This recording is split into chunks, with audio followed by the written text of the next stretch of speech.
So the SPY is currently setting up for a highly predictable, lucrative trading opportunity heading into tomorrow. In terms of last night's game plan, I made it very, very clear. As long as we are holding above 642, you're going to want to be buying call options at key oversold levels beginning at 642.50, which was literally towards the exact lows using the 30-minute chart confirmations and using the break and retest strategy. With that being said, I ended up going 5 for 6 on my overall trading, just doing SPY options only. I'm going to be breaking down the trades that we ended up making towards the end of this video. In terms of G-Roar's trades, he did end up having a red day today, which is very, very rare, but it happens every once in a while. But in terms of our overall trading combined, this was a fairly good day, especially with those 5 wins on calls. Now, with that being said, I'm going to get into the trades that we ended up making towards the end of this video. But first things first, we're going to get into the nightly game plan. So in terms of the SPY, this is what I want you to understand. The market right now is setting up for a highly predictable, lucrative trading opportunity. I'm going to walk you through step by step how to trade this and what strategies to trade once you've confirmed if the trend is bullish or bearish heading into tomorrow. So we are on track for a very simple trading day, so let's get into the analysis. So in terms of the SPY, these are going to be the two outcomes. I'm going to walk you through the two potential outcomes. In terms of the first outcome is very, very simple. For the SPY to be bullish heading into tomorrow, for true strength, we need to stay above 642. At the absolute lowest, we're going to need to hold above 641.50. So basically, as long as we're holding above 641.50, but for true strength, it needs to stay above 642, ideally not even go to 641.50. But as long as we're holding around this zone, even better for bulls if they're holding above 642.50, then the game plan is going to be to buy call options only heading into tomorrow. So this is the first, in terms of this is the first pattern that I'm seeing. Then I'm going to walk you through the second pattern that I'm seeing, which would be a bearish pattern on the second one. But the first pattern is bullish. So let me walk you through this, right? See how we have this, this sharp move up, sharp move down. You got like this triangular shape right here, right? Sharp move up, sharp move down, this like triangular shape right here. And then we start to like crunch, come back down. Then we start to crunch, come back down. And then as you could see, once we start to stabilize, right around key support, stabilizing right around key support, as long as it holds with bullish 30-minute wicks, then the SPY has an overall bullish trend day. So for the bulls to be in control, ideally it needs to stay above 642. If not, it cannot go under 641.50. So as long as we're holding above 641.50, this is what's going to happen. Very, very simple.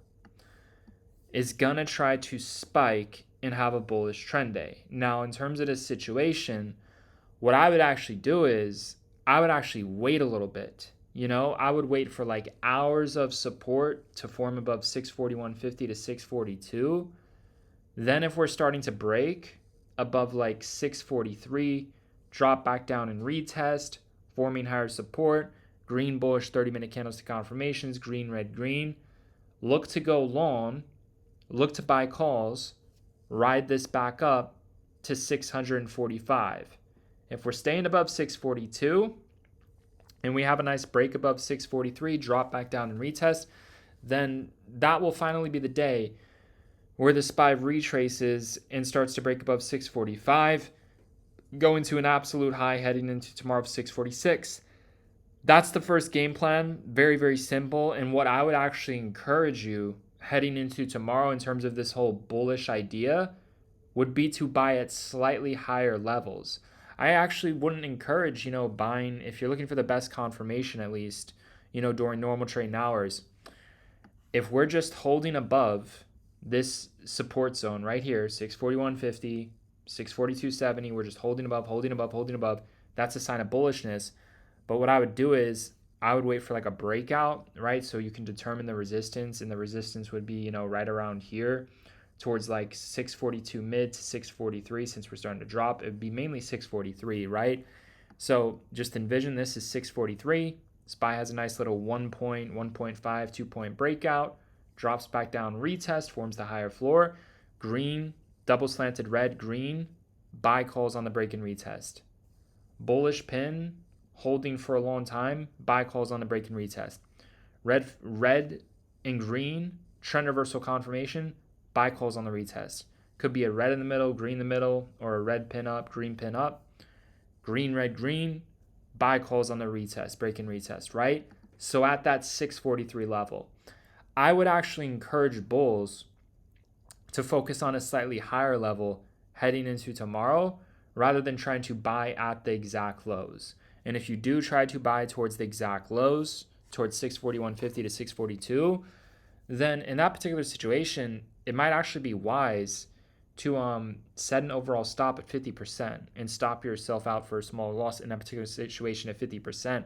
Because the way I see it, if you do decide to buy at the lows because you see a confirmation, even though I don't think it's the greatest thing to do, I think it's better to wait for a slightly higher level heading into tomorrow for a breakout. I think it's going to be much better confirmation and smooth right up. But if you do decide or want to take that lower level, I would actually encourage you to cut the loss at 50% if it does end up being a loss. So that's the game plan, and what I would recommend is the break and retest towards 643. And if we're going below 641.50, then we're in the puts only territory, right? We're only interested in buying puts if market drops below 641. So that's how to determine if it's a bullish trend day. We hold above this zone, break above 643, bullish trend day. Use the break and retest strategy at 643 to 642.50. Buy calls right up to 645. Overall, try to bullish somewhat close, right? Now, let's discuss the bearishness, right? So what I'm going to do is I'm going to show you the bearish pattern that could play out heading into tomorrow. It's going to be very simple. So in terms of the overall SPY, let's take a look here and let's see what this looks like here. So this is one thing I wanted to point out. In terms of this overall situation, if we're going below 641.50, dropping below, spiking back up and retesting, forming the resistance at 641.50 to 641, then we're going to be buying puts. Overall trend's going to be bearish. We're going to be on track to drop to 637, right? To 636 to 635, likely towards that 637, right? So in terms of what that could look like, something like this. So envision the bottom of this as the bottom of this red wick right here. And then you could see once the SPY goes under, spikes back up. When it spikes back up, it instantly forms lower highs. You see that? It turns this key previous support into the new roof, into the new ceiling. Red, green, red, pushes lower. Once it pushes lower, going below this previous support, spikes back up, forms lower highs, red, green, red, more lower highs. Then it cracks this support. Once it cracks the lower support, then it fucking free falls, right?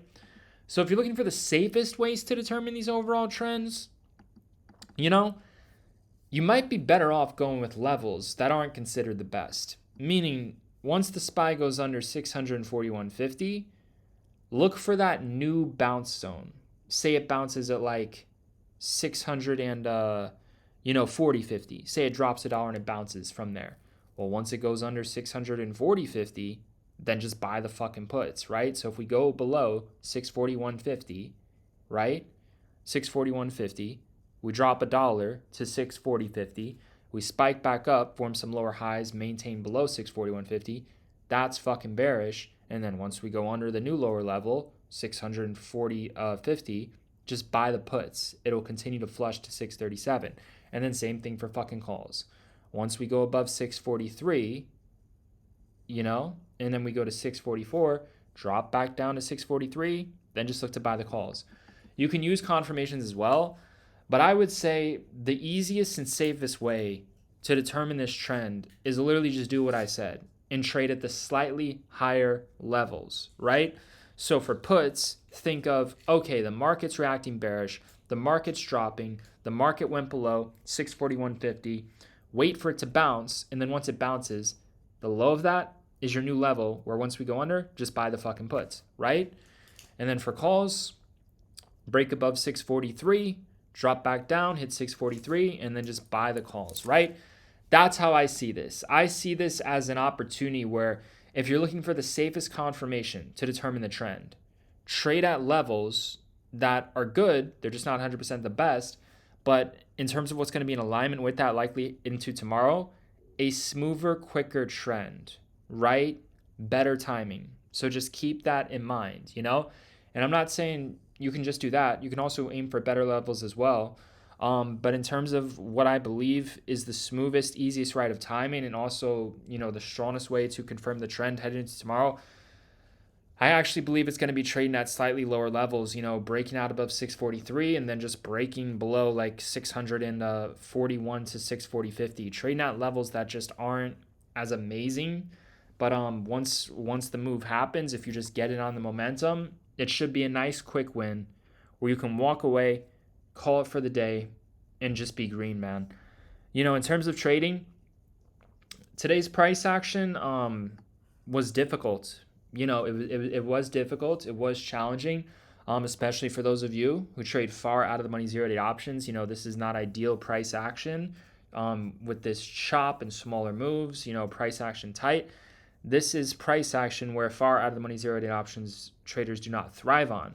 Now, I was able to do extremely well today because I ended up going closer to the money. You know, if you're trading in chop like this with small tight moves, the only way to profit on options in that particular situation, if you're day trading the options just naked like we are, you have to time the trade perfectly, and even that isn't good enough. Not only do you have to time the trade perfectly, but you have to actually go closer to in the money. You know, I'm not saying to go in the money, but go like barely out of the money. Because in this situation, if you go too far out of the money, and even if you time it right, you're going to get fucking killed or a very small win compared to someone who went closer to in the money, barely out of the money, and then the trade went in the money, right?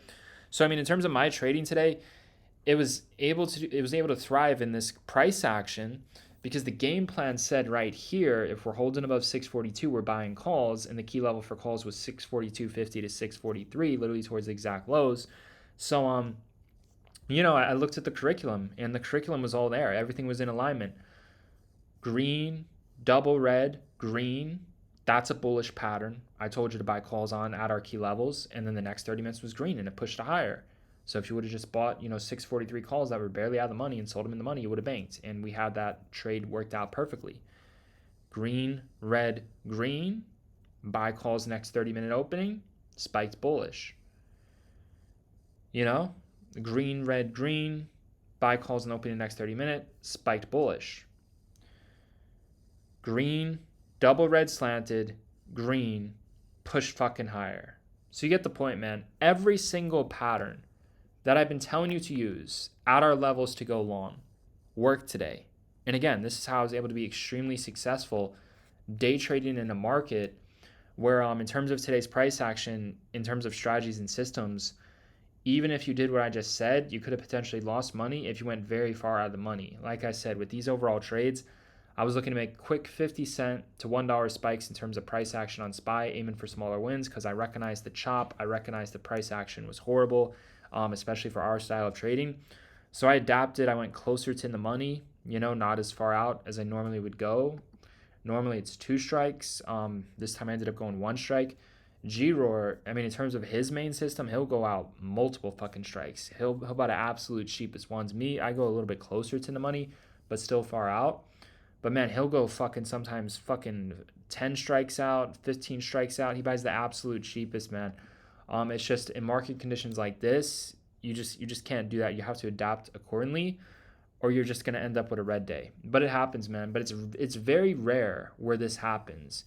You know, and when it does happen, it is important to adapt. If not, then you're going to end up with a red day. In terms of adapting with a system, it's literally to just not fucking trade or trade a different system, you know, because if you trade far the monies with this type of price action, it is going to be a red day.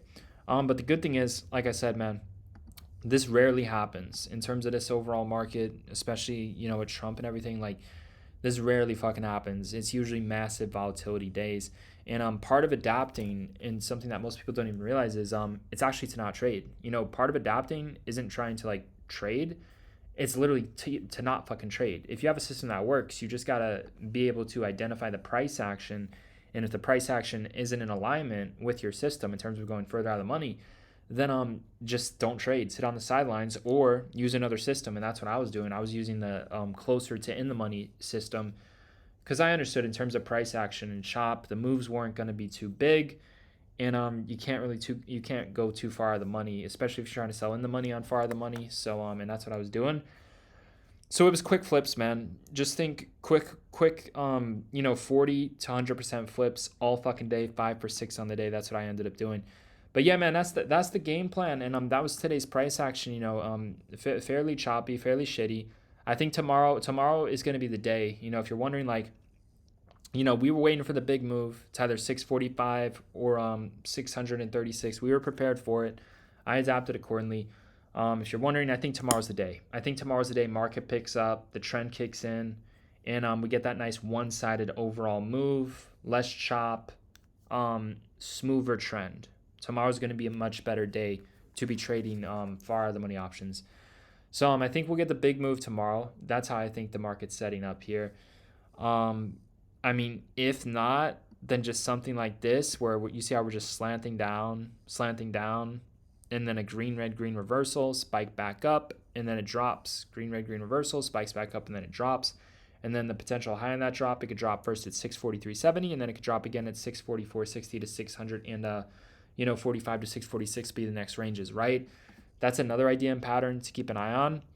But yeah, those are the most likely outcomes. The newest addition in terms of pattern with the most likely outcomes was this right here. This looks very similar, and this looks very similar where we're due for that spike.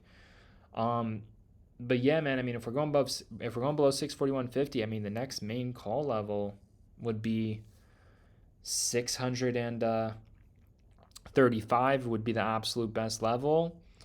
636 and 637. It's just another thing to keep in mind is, man, the market is lacking some volatility and bigger moves. It could pick up a little bit tomorrow, but it's still going to be lacking in a sense. So try to aim for, in terms of confirmations, if you get the perfect confirmation, then go for the slightly lower level. But focus on better levels too, especially as time passes. One thing I would encourage is as more time passes throughout the day, continue to aim for more better of the best levels, right? So that's the game plan. That's the focus for calls. I explained to you the focus for puts, and the calls work both ways. Calls towards above 643 and then calls below 637 to 635, right? Now, in terms of, let's see. Oh my gosh, let's see. Man, fucking green, red, fucking green. We got a green, red, green on the daily chart. Let's see. Yeah, the daily chart, it's saying it could either be a bullish or bearish close. It's not giving too much. The daily chart pattern did flip a little, but we did get the bullish trend day. I told you it was going to be a bullish trend day. We did get that. Market didn't close as strong as we wanted to. It lacked the move, but we did get the bullish trend day. Keep your eyes out if we get that pullback for the scalp on puts, and then market's going to try to recover if we do drop. So it could be a swing trade, but I'm telling you, man, one of the best ideas heading tomorrow could just be to buy calls on an oversold dip. This is getting like a little more. What's making it more complex is the price action, because that's the thing. When prices like this and all choppy and shit, once there is a bigger move, typically what could happen is it can have a reversal at like half of the bigger expected move. Meaning if we wanted to buy calls towards 637 because SPY went bearish, it potentially bottoms out higher at 638.50 to 639. So one thing I would keep that in mind is it could be half the move in a reversal. So use the best confirmations in that particular situation. But yeah, guys, that's going to be the game plan. Like I said, in terms of our overall trading day, this was one of my much better trading days. GROAR did not, have an overall good day in terms of trading, but tomorrow's going to be vengeance. But yeah, overall with all of our trades combined, it was fairly good. I ended up going 5 for 6, 644 calls, 56 cents. Added at 46 cents. This trade overall went to like 75 cents. Those went to 75 cents. This one was the L, my second trade, where I got very, very confident in calls after that first win. I got back in. That was the 1L that I had. And then, unfortunately, I did end up adding to that winner, which made it a bigger L. But all the winning after that made up for it and more. And it's always important when you're green enough to walk away. I mean, in that first trade, you could have made a quick 40%, which should be green enough to walk away. If you choose to keep on trading and adding and, continue to trade, then the most you risk is half your gains. But yeah, 643 calls at 47 cents, 6450 calls at 250 cents. Both of these trades went up 100%. Those were two 100% winners. And then I made the same exact trades again. 643 calls at 43 cents, 6450 calls at 195 cents, so slightly better entries on those. And then both of those trades, the SPX calls went up to fucking 650. These went up 100%. So I was killing it, man. I was timing the fucking trades and everything fucking perfectly. Even towards the end, this was fucking insane. Look at this one. This was literally like almost all my trades on the day. They were timed so fucking perfectly. This one was fucking insane. SPX 6450 calls at 150 cents, bought it even lower for the third time after making 100% on both the ones previously before that. 3:31 p.m. You go to 3:31 p.m. on SPX. Look at this, man. I got it at the exact low at this. 3:31 p.m. right here. This is 3:31 p.m. I got it at the exact low. 3 minutes later, it starts to bounce, and then it fucking rallies like crazy, man. You go to the 30-minute chart on SPX, you're going to see, man, this fucking pattern, green, double red, green, and I'm understanding the pattern's bullish, and then overall calls, right? And also just the break and retest. SPY was forming a higher floor above, SPX was forming a higher floor above 6447. So those were the overall trades. Those are my trades that I ended up making. And like I said, in terms of G-Roar, he did finally end up having an overall red day. Was definitely not the best day. It was in total, in that particular situation, it was 3 L's, so it was pretty much 3 L's. But I had 5 wins in 1 L. So, I mean, overall, it was fairly good. You could have been green. I mean, especially if you used the game plan. But definitely in terms of, for those of you who trade far the money options, this is a day where it's like you really can't profit if you're going far out. That's what I'm saying. Like, I was only going 1 to 2 strikes out. That's how I was able to profit. And not just by doing that, but I literally timed the trades perfectly. My game plan steered me in the right direction of going long above 642. And my level of 642.50 was literally like the exact fucking lows.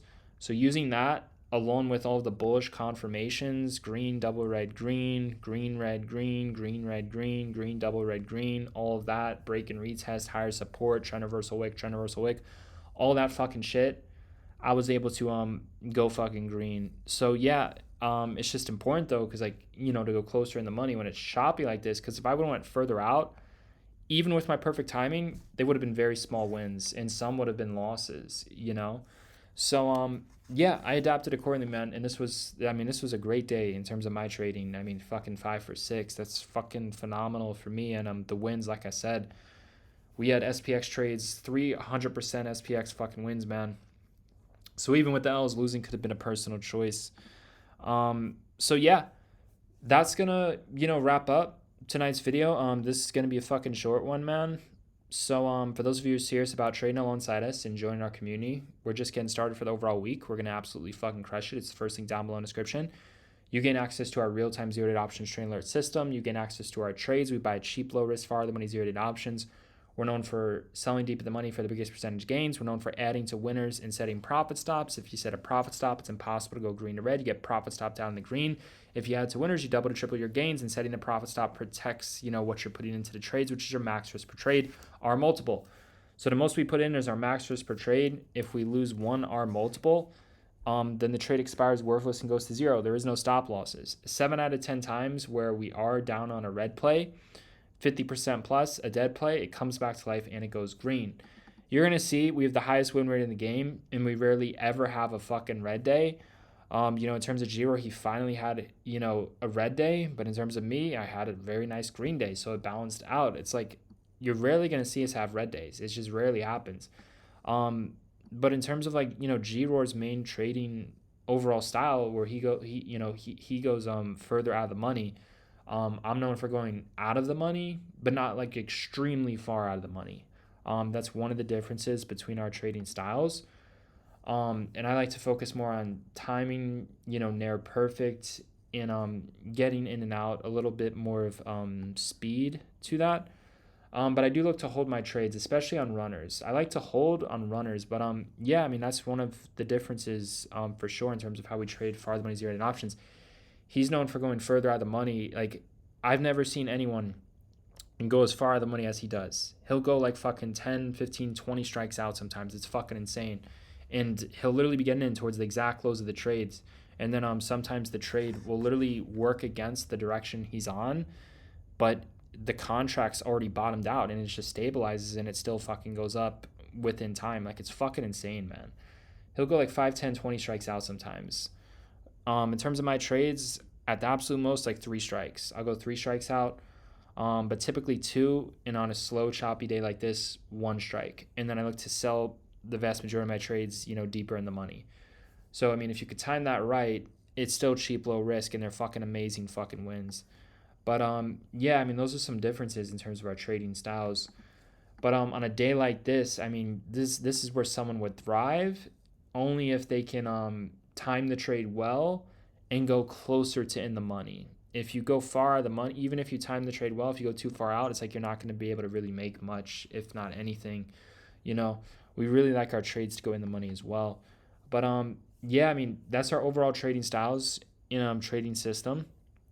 If you would like to join us, is the first link down below within the description. Tonight's game plan is going to be short, simple, and sweet. We're going to keep things keeping things very short, simple, and sweet in terms of tonight's game plan, man. It's like, man, I've been looking. I keep getting these notifications from YouTube. I'm like, every single video I'm posting is getting age restricted, man. And I'm trying to figure out, like, man, why the fuck are we age restricted? It's like, dude, I looked at last night's video. It said it got age restricted for like fucking sexual content. I'm like, dude, what the fuck am I? What is so fucking sexual about these fucking charts? Like, I understand they look fucking amazing, but fuck, man, like, shit's wild, man. People reporting my channel and shit, and just YouTube, man. It's like, my gosh, dude, I swear, it's like if I even say a fucking curse word, they'll probably fucking they'll probably just fucking age restrict the video. It's like, oh man, dude, I'm just a lot to handle for every fucking one, and it's oh fucking K, man. They can't place me, they can't contain me. There's nothing they can fucking do, man. But yeah, our viewership dropped 50% ever since they fucking it's like, dude, we're getting age restricted on every single fucking video, man. Like I said, last night's video, they said it was like sexual fucking content, all this shit. I'm like, dude, what the fuck are you talking about? Like, oh my gosh, dude. I think some people are like feeling me through their fucking screen or some shit. Like, this shit is fucking, I'm being felt through some people's fucking screens, man. This shit is fucking intense. It would be appreciated to not get age restricted, for just keeping it fucking real and showing you guys the charts. But it is what it fucking is, man. We'll fucking see, man. But yeah, if you guys would love to join us, it's the first link down below within the description. It's an amazing community. We win non-fucking stop. It's unlimited fucking winning and unlimited fucking printing. I will see you guys tomorrow within the chat. We will continue to print non-stop at the speed of light.